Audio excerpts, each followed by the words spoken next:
Hey guys আসসালামু আলাইকুম, it's me Naim. কেমন আছো তোমরা? সবাই ভালো আছো? And আলহামদুলিল্লাহ আমরা ভালোই আছি, যদিও বা ভিডিওটা অনেক আগে করা।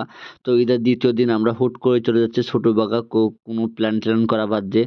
তো দেখতে পাচ্ছ ছোটবাগা চলে আসছি, এটি হলো কাঙ্ক্ষিত সেই মসজিদ, অনেক পুরাতন মসজিদ। এখানে এসে অনেকে ছবি তোলে, অনেকে দেখে, সেই কারণে আমরাও চলে আসছি মসজিদটা দেখতে। মসজিদটা দেখতে পাচ্ছ অনেক সুন্দর।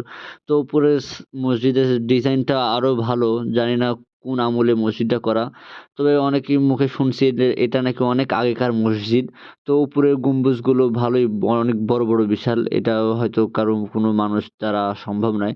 তারপরেও জানি না কে তৈরি করছে। তো মসজিদ টসজিদ বেড়ানোর পর আমরা চলে আসলাম এখানে একটু দোল খাতে। তো এখানে এসে বন্ধুদের সাথে দোল-টোল খাচ্ছি, দেখেন নৌকা চড়ে বেড়াচ্ছি। তো ঈদের মাঝে কোথাও যাওয়া হয়নি, তো হুট করে চলে আসলাম আমরা ছোটবাঘা। এটা হলো ছোটবাঘা, রাজশাহী জেলার মধ্যে পড়ে। তো বাঘাতে বেড়ানো শেষ, এখন চলে আসলাম রুস্তমপুর বাজারে গরু গোশত দিয়ে ভাত খাবো অল্প টাকায়।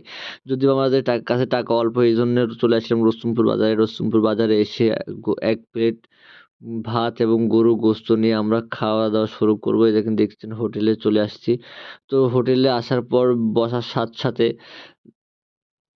আমাদেরকে খাওয়ার জন্য জিনিসপাতি দিয়ে যাচ্ছে। বেশ খুব একটা দেরি করতে হয়নি। তো গরুর গোশতগুলো খুব ভালোই সিদ্ধ হয়েছে, খাইতে অনেক মজা। তো আমার বন্ধু নিয়ে খাওয়া শুরু করে দিয়েছে, করছে আমার পেটের মধ্যে আগুন ধরে গেছে। যদিও বা সারাদিন খাওয়া-দাওয়া করি নাই, এইজন্য আমরা আগে এসে খাওয়া-দাওয়া করলাম। অনেক বেড়ানো-টেড়ানো শেষ। এবার বাড়ি ফিরে যাওয়ার পালা, খাওয়া-দাওয়া শেষ করে বাড়ি ফিরে যাবো। তো খাওয়া-দাওয়া শেষ। এবার আমরা বাড়ি ফিরে যাচ্ছি। তো ভিডিওটি কেমন লাগছে সবার কাছে? ভালো লাগলে লাইক, কমেন্ট এবং সাবস্ক্রাইব করে আমার পাশে থাকবেন। ধন্যবাদ।